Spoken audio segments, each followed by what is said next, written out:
Brother Doherty and the lectureship committee are to be commended for this splendid lectureship. The topic is extremely appropriate, and I'm honored to be included as one of the speakers.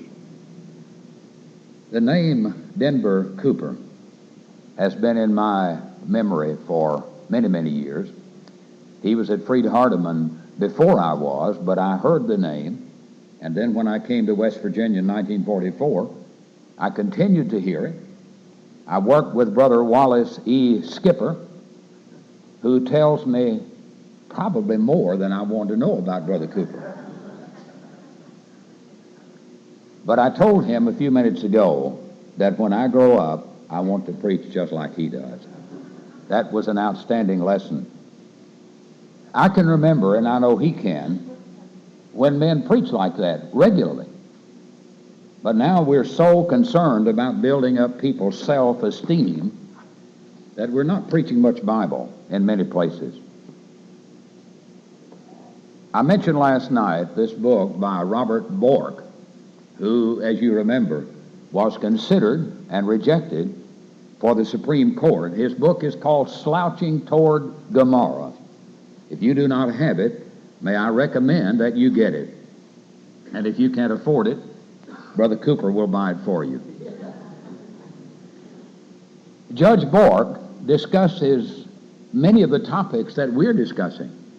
Feminism, and I noticed that Dr. Abey talked about feminism. And I have spoken about homosexuality, and I talked briefly about abortion.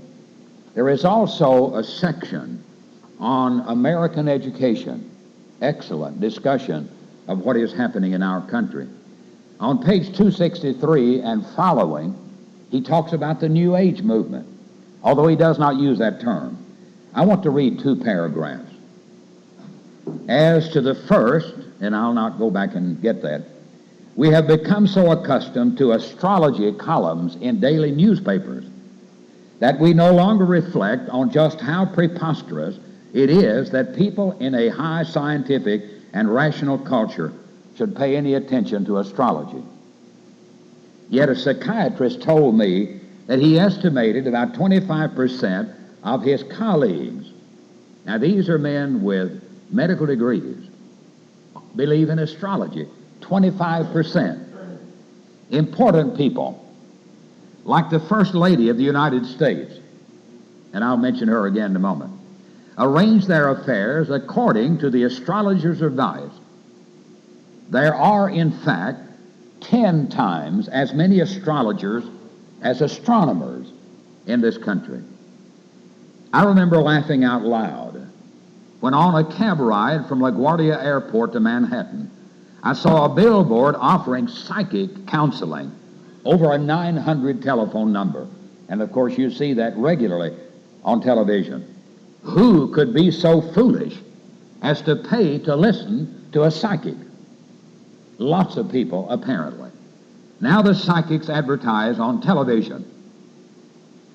Television in apparently respectable programs, hosted by men with deep authoritative voices, informs us of the mysteries of the Bermuda Triangle, which is pure hogwash, the mystic powers of Egyptian pyramids, the landings of extraterrestrial spacemen among primitive peoples millennia ago, the lost continent of Atlantis, the enigma of crop circles, sightings of Bigfoot, and Loch Ness monsters, and there is more, but this coming now from a nationally respected conservative judge, but not respected by everybody, Ted Kennedy included. I also read this past week and bought in Winston-Salem a book called Killer Cults that includes Jim Jones in South America and others that you would know. On page 99, there is a story of the group here in Moundsville, of which I had never heard before, but a chapter on what is going on at this place here. I guess they call it an ashram or something of that nature in the city, or just outside the city of Moundsville. Today, there are dozens and dozens of books that have either Embraced by the Light or Returning from the Light or whatever.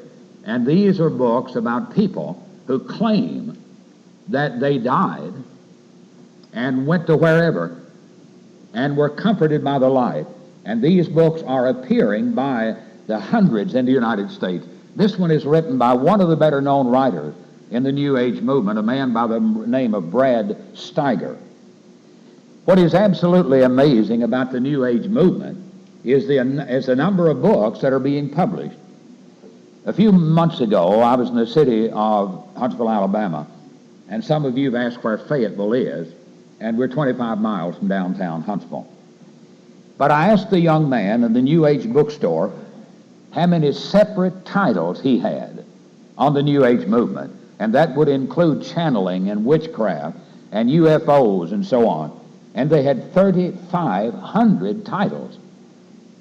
I later learned in a book written by Russell Chandler that the New Age movement has 25,000 titles, and many of which are published by major universities in the United States. I mentioned the First Lady, Nancy Reagan, just a moment ago in the book by Judge Bork.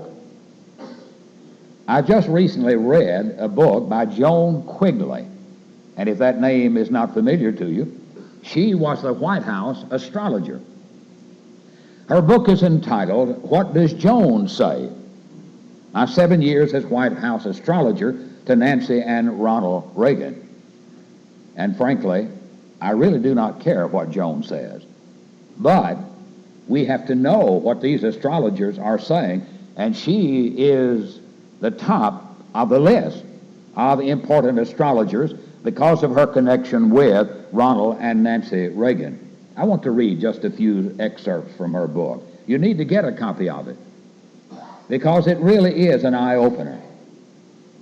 I was responsible. Now here is an astrologer, not a political advisor, not a member of the cabinet, an astrologer who said, I was responsible for at all time for all press conferences, most speeches, the State of Union addresses, the takeoffs and landings of Air Force One. I picked the time of Ronald Reagan's debate with Carter and the 2 debates with Walter Mondale. Now, she does not say it in this paragraph, but she does say later that she was responsible for Reagan's defeat of Carter because she picked the time of the debate and the other events during the time when they were running for president.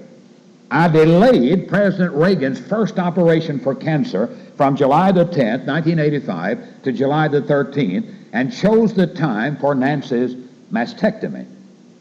She studied their charts, looked at the stars and the planets, and decided that July the 10th would not be a good time for the operation on President Reagan. I'm reminded of an incident in my hometown. There are people, even among members of the body of Christ, who believe there is something to the signs when they plant their corn or their potatoes or watermelons or whatever, or when they kill their hogs. My grandfather would not kill a hog unless the sign was in the right place, because he said the Lord would not render. Of course, other people killed hogs during times when it was not right and their Lord rendered. But in this particular case, a woman went to her physician who told her she needed surgery. And she said, well, I understand that, but I would prefer to delay it. And he said, why? And she said, the sign is not right. And he said, when the sign gets right, you come back, and I will perform the surgery. So she had the surgery, and then she said to her doctor, look how well I have done. The sign was right, and I have gotten along beautifully. And he said, in the meantime, I have performed surgery on dozens of people, and all of them have done well. But there are people in our world who believe in the signs with respect to agricultural activities, and they use sticks to find water. There are people who believe, and they're not all out in the world, in water witching. In fact, I spoke at West Fayetteville in June at the request of our elders on the New Age movement. I mentioned during these lectures that people are water witches. They use sticks to find water or oil or minerals. And one of the men came up to me afterward, a very devout Christian, good man, and he said, I am a water witch. And that takes the wind out of your sails. When Molly and I lived at Murray, Kentucky, we built a house, and I decided I would dig the well. I had never worked in a well in my life, but I laid it off to where I would not feel cramped. I don't have claustrophobia, but I didn't want to work in a little narrow place. But I dug the well down to where the soil was getting soft, and then I went to get a professional who would finish the well and get the right kind of fountain established. So I found a black guy who was a professional well digger, and he said, yes, I'll be glad to dig the well, but first, I want to witch for water. And I said, help yourself, but I know there's water there because I've been there. So he came out and he witched, and his stick turned down at the exact place that I had the well. And then he took a piece of limb about so long and split the end of it and put a quarter in it. He lay flat on the ground and got the stick to moving up and down and counted how many times it bobbed. And then he said, well, that's how deep the well is. I also knew that because I had been down there. But he honestly believed, as many people do, that there is something to this kind of divining, and that is a form of divining. And there is more to her book. Let me read one more statement. The Bible praises astrology in some places. It condemns it in some places and praises it in others. I have not found the place yet where it praises it. The biblical prophets were astrologers. That would have amazed the biblical prophets to have been told that. In the 53rd chapter of the book of Isaiah, the prophet, who was an astrologer, but oddly enough condemned astrology more strongly than any other Old Testament writer except Moses in Deuteronomy 18. But he describes the life of Jesus 600 years before his birth. Well, she makes a number of mistakes in that. Number one, Isaiah lived about 750 years before Christ. And number two, he was not an astrologer, and he condemned astrology. Of course, all of these New Age people, or at least many of them, would love to find justification for their beliefs in the Bible. And they can twist it, Shirley MacLaine does, to harmonize with what they believe. The wise men of the King James Version are described as astrologers. And there is more. If any of you would like to care to look at these notes on Joan Quigley's book, I'll be delighted for you to do it. My first acquaintance with the New Age movement occurred about 10 years ago. I had gotten Brother F. LaGard Smith's book called Out on a Broken Limb. Shirley MacLaine had written a book called Out on a Limb, and his book is Out on a Broken Limb. I think I would have called it Out on a Rotten Limb. But his book is not particularly good, and I'm not saying that to be hypercritical. But there are dozens of excellent books by very reputable conservative scholars that are far better than Brother Smith's book. In fact, as much as I have read in this area, I have never seen him quoted by anybody who's made an in-depth study of the New Age movement. When I was director of the Freed Hardeman Lectureship, we met one year, and I've forgotten the year, after the lectureship and had begun to plan for the next one. We were talking about some of the topics that you're discussing today and during this week, and I suggested that we have at least 2 or 3 lectures on the New Age movement. President Gardner was a member of the lectureship committee, and I said, let's get Wayne Jackson to do it. And Wayne is very capable in any assignment that you make. And President Gardner said, no, we need Wayne on another topic. You do it. And that scared me because I had many other activities in which I needed to engage and did not need to do the amount of research required to speak on the New Age movement. But I did.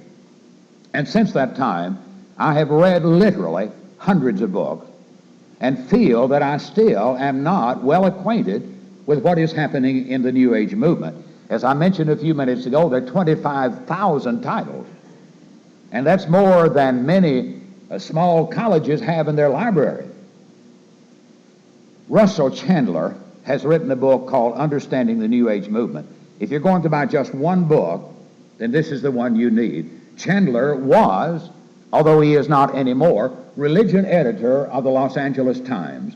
He has a master's in theology either from Yale or one of the Eastern colleges. Very knowledgeable, unusually conservative for a religion editor and for a graduate of one of the Eastern seminaries.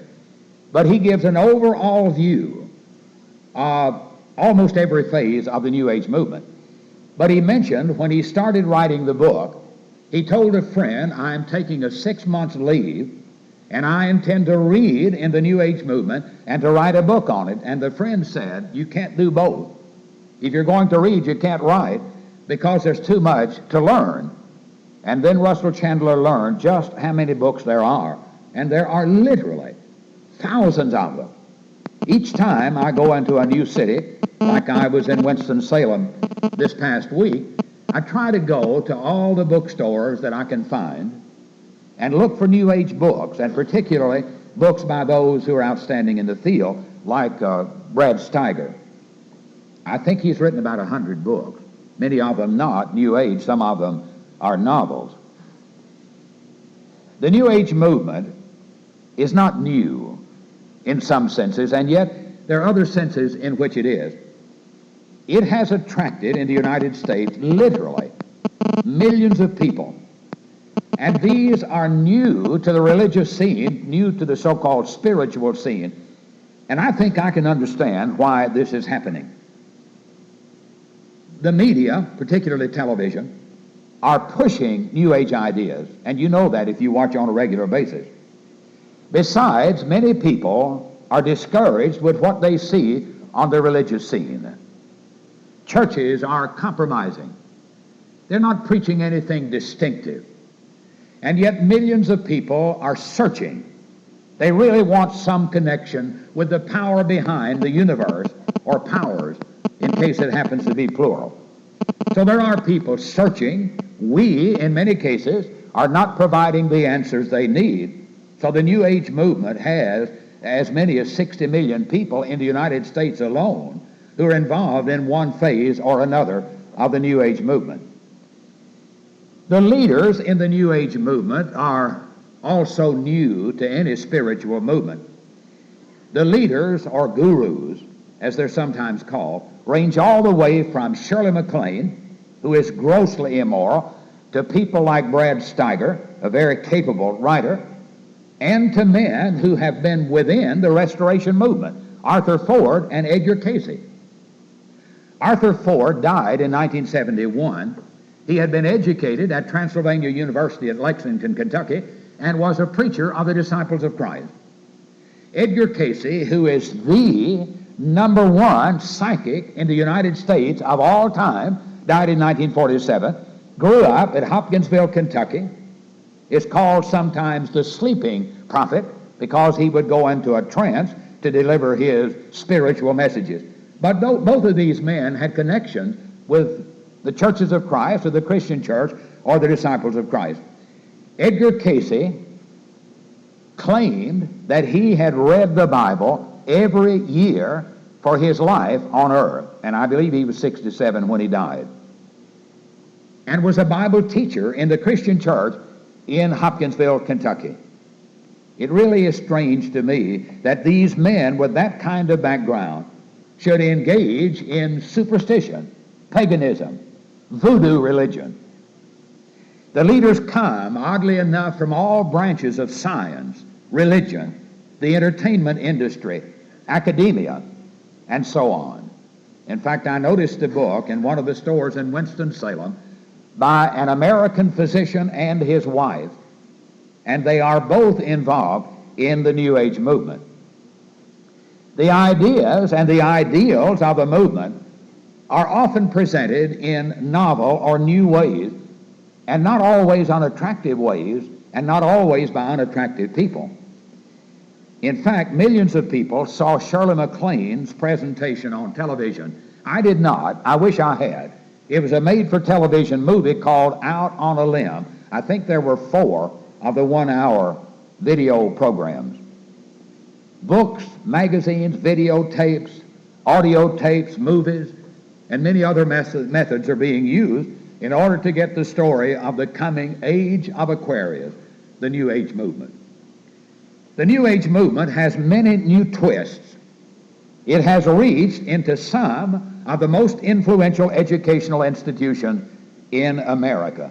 In fact, I get a catalog from one of the state universities in New York, which publishes maybe 75 to 100 titles on the New Age movement, a state university promoting a religion. If they promoted Christianity, that would be declared to be unconstitutional. But they can promote paganism, Hinduism, because many of the Hindu people are involved in this.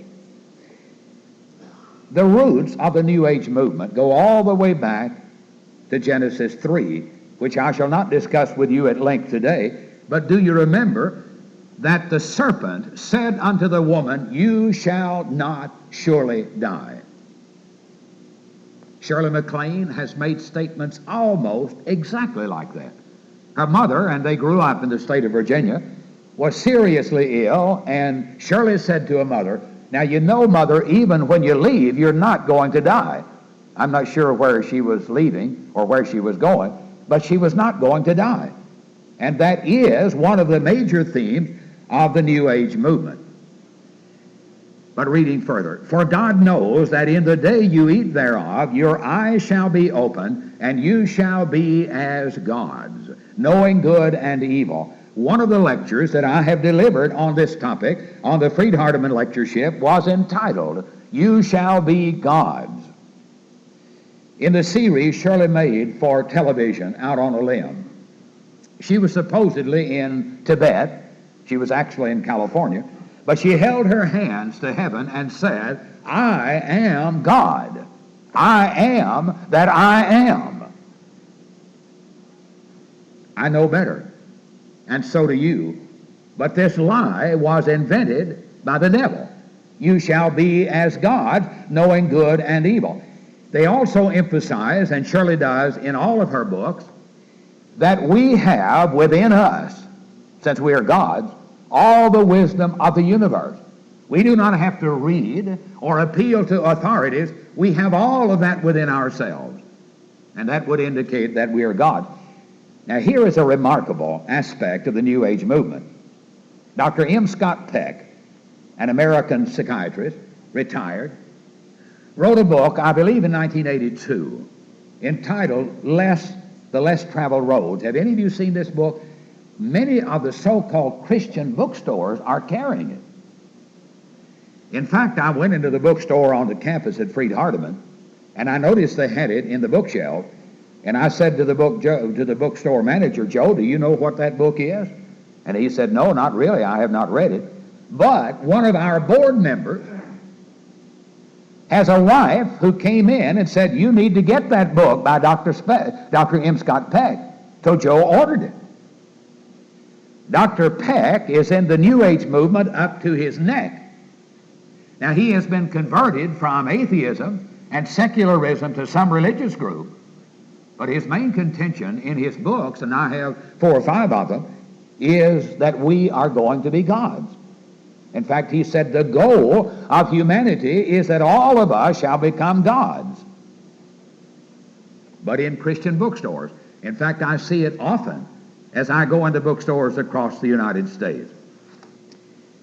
There's so many phases of the New Age movement that it's really difficult in 2 hours for me to find the information that I would like to share with you that I think would be helpful to you. If you spent the entire week, every single session, talking about the New Age movement, you would not even touch the hem of the garment. That's how broad it is. When you realize the number of different concepts that are being promoted, and incidentally, not all of them are believed by all of the people in the New Age movement. There are many who accept astrology, and others make fun of it. Many of these people believe in reincarnation, but great numbers of them do not.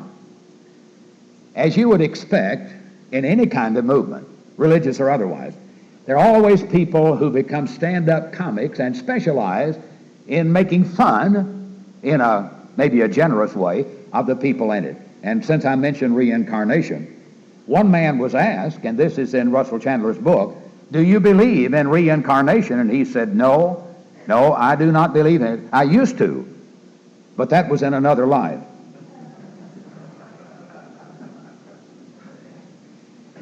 Let me talk briefly about the people. I've already mentioned Shirley MacLaine. Most of us are probably not surprised that Shirley MacLaine and Tina Turner and John Denver and Lisa Bonet and Marcia Mason and even the great scholar Ted Turner have been involved in the occult for years. But this may surprise you. Abraham Lincoln kept a medium in the White House. He had, as you remember, many tragedies. He lost his son, and then he brought in a medium to contact that son. Henry Ford, Ralph Waldo Emerson, now that one does not surprise me, knowing his background in transcendentalism. Walt Whitman, Louisa May Alcott, Sir Arthur Conan Doyle, and even First Lady Nancy Reagan, and the President. Now, Ronald Reagan was my president. I do not hesitate to say that. He's not running. I would not say it if he were running. But I admired much of what Ronald Reagan did. But I do not understand how a man of his intelligence could consult an astrologer. In fact, the name of the book that I mentioned a while ago by Joan Quigley, What Does Joan Say? These are his words. When any kind of decision was to be made, and most of us know how influential Nancy was in the president's life, and I understand that. My wife is influential in my life. But any time a decision was going to be made about a conference or a trip somewhere, then he would say, what does Joan say? And these are the words of Ronald Reagan. The New Age movement is an evil way, and Christians should oppose it. But let me talk about the people for just a moment. Shirley MacLaine seems to be losing some of the luster she enjoyed 8 or 10 years ago. She was born and reared in the state of Virginia, the star of Broadway, movies, television, an extremely capable actress, the sister of Warren Beatty. Her name is actually Beatty, B-E-A-T-Y. He spelled his with 2 T's. She has been married and divorced, and married and divorced, and married and divorced, and has lived with a number of men without being married to them. Weekend stands or one-night stands, and she does not apologize for it. In fact, she says it is not wrong. There are no rights and wrongs. There is no evil. That's a creation of your own mind. Her books include Dancing in the Light, Don't Fall Off the Mountain, It's All in the Playing, Out on a Limb, and you can get there from here. Now let me give you some of her ideas with respect to what the New Age movement is, and these are generally accepted by the leaders of the New Age movement. The human potential movement, which was made popular by humanists, such as Dr. Abraham Maslow, Carl Rogers, and others, is a very vital part of the New Age movement. In fact, these are her words in Out on a Limb. Anything is possible. If you believe, you deserve it. I have news for her. I know a number of things not possible to her, or to you, or to me, or to anyone else. We had a speaker in chapel at Freed Hardeman, a woman with one of the cosmetic companies, who had done extremely well, very successful lady. She got a new Cadillac every year, so she must have been doing quite well, and they gave it to her. Not something she bought. But she said to the young people in chapel at Freed Hardeman, you can do anything you want to do. That is humanism, and it's also false. Dr. Bill Banowski, speaking at a Methodist church in the city of Fort Worth, Texas, said, whatever the mind can conceive and the heart believe, you can achieve. That is not Bible. All of us limit ourselves probably by saying, but I cannot do that. And all of us preachers talk about that. We know churches that have limited themselves by saying, but we cannot do that. We are too few in number. We do not have enough money. In many cases, that is an excuse. We can do, most of the time, more than we do. But no human being can do everything. Only God can do everything. But the human potential movement is a major part of the New Age movement. Number two, she says, and most of the New Age people do, human beings create their own reality. Now, you may think you are listening to me speak this morning, and I don't see anybody asleep, so I suppose all of you are, but you really are not. That's my reality that you're listening. Your reality may be entirely different. You may think you are sitting in a beautiful auditorium down in a hole in West Virginia under the hills, but you really are not, unless that's your reality. Everybody creates his own reality. Let me give you one example from her book. Life, lives, and reality are only what you perceive them to be. I understand how perception can influence our behavior. But there are certain facts and realities that are facts and realities, whatever you think about them. Life does not happen to us. We are creating our reality every moment of the day. For that is the truth of the ultimate reality and the ultimate responsibility. So we create our own reality. It is strange that she talks about the deaths of great numbers of people. For example, she made a trip to Peru a number of years ago and saw the devastation of an earthquake. I do not remember it. It's in 1970. But Peru experienced an earthquake which measured 7.8 on the Richter scale. It killed 67,000 Peruvians. And listen to her statement. In 1972, the shocking avalanche landslide occurred which buried the beautiful mountain city of Yungay, killing 18,000 of its inhabitants. That's 85,000 people killed in Peru. Now, whose reality is that? Now, here's another strange fact of the New Age movement. They chose death. You heard me read a moment ago where Shirley MacLaine says reality does not happen to you. You choose it. She even goes so far as to say that the child who is aborted chooses abortion.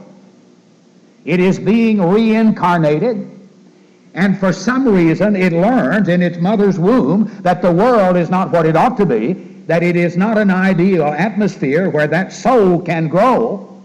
So the child either is aborted and chooses to be aborted, or when it is born, it chooses to die from infant death syndrome. But we all choose our death.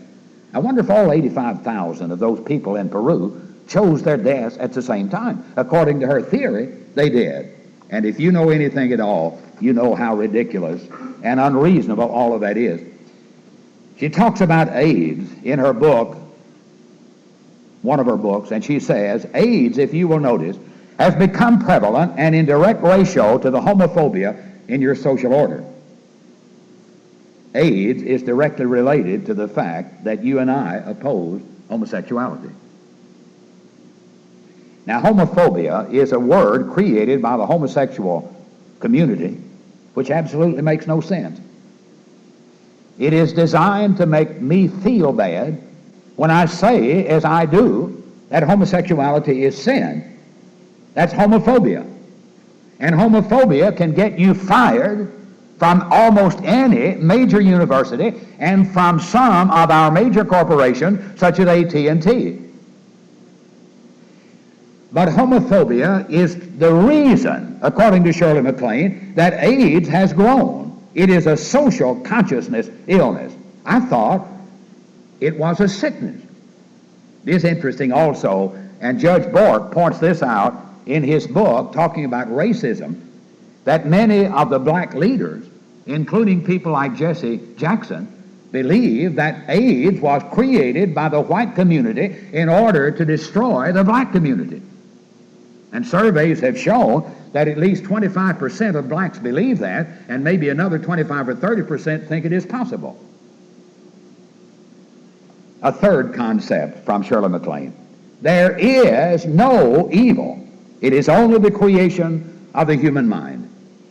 Anybody who says that is thoroughly evil.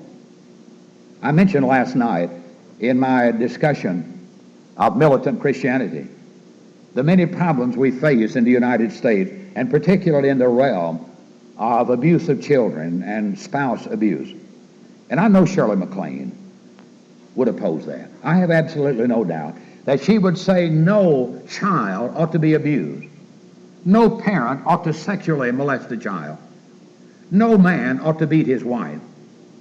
And yet she says there is no evil. I guess the only evil is thinking there is evil. All of that's a creation of the human mind. Shirley records in her book, Dancing in the Light, an affair she had with a Russian filmmaker whose name I could not pronounce if I tried. She called him Vassy, so I choose to call him by his shorter name. He had 3 wives, and then he lived with her for a number of years, and he had a number of lovers. He had a guilty conscience. He grew up in Russia, and there was enough religion left in Russia, probably from his parental background, that he felt guilty. And she called him a deep-seated, conventional Christian moral man. And she told him there is no evil. You worry about the evil that you commit, and there is no evil. One of the channelers for Shirley MacLaine is Kevin Ryerson. Now, channeler is what we used to call a medium. This is a man or a woman who's supposed to be in contact with either discarnate spirits, that is, those that never really existed, like Ramtha, a 35,000-year-old discarnate spirit, or in touch with some person who has died. And some group claims to be channeling Arthur Ford. I mentioned Ford a while ago, who was an American psychic, and they claim to be channeling him. The person claims to go into a trance, like Edgar Cayce did, and then these departed spirits, or these discarnate spirits, speak through that individual. And Shirley was in touch with one of these spirits through Kevin Ryerson, and Ryerson claims to channel the beloved John, and I get the impression probably the Apostle John. He also channels an Irish pickpocket. That's probably for entertainment.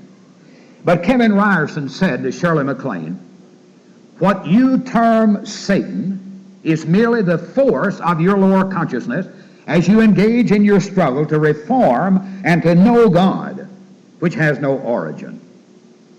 It is interesting, though, on one occasion, when this Russian filmmaker had made a statement to Shirley MacLaine, she said, that is a flat lie. Is that bad or good? It's not evil. Number 4, and this I have already alluded to, death is an illusion. Now this, as you know, if you've studied Hinduism, comes from the Hindus, and a few statements from Shirley. Perhaps, am I supposed to be through at 10:50? I got started 5 late, so let me give them about 5 more. There is no such thing as death, she says. And then when she was talking to her mom, and I mentioned this a moment ago, she said, well, Mom, you know, even when you go, you're not going to die. If you feel that the spirit guides are real, then they are. Let me mention 2 other facets of the New Age movement, and then the Lord willing, we'll take up here at 2 this afternoon.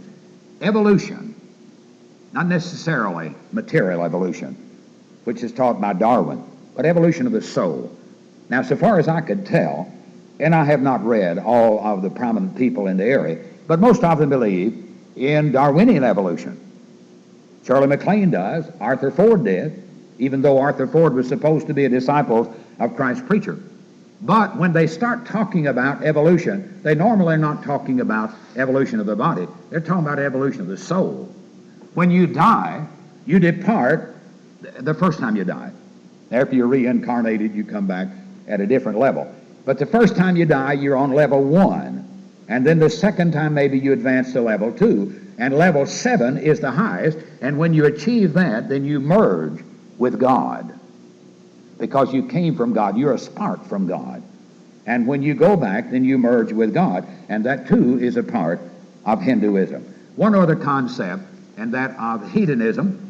As you would expect, people who believe there is no evil would say that whatever you want to do is perfectly permissible.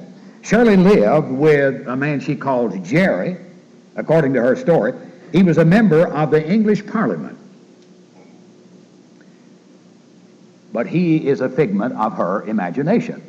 A number of scholars have investigated and have found that he's a kind of composite of men with whom she had slept, that she did not have an affair with a member of Parliament. Not that Parliament people would not engage in that kind of activity, because we have some in the United States Congress who do, but who will remain nameless. My hope and wish today in respect to the New Age movement is that you will investigate it, and if you need a list of books, you let me know, and I will be delighted to furnish them. And then you will discuss these. I really believe you'll be amazed at how many people in your city, maybe in your congregation, lean in the direction of some of these ideas in the New Age movement.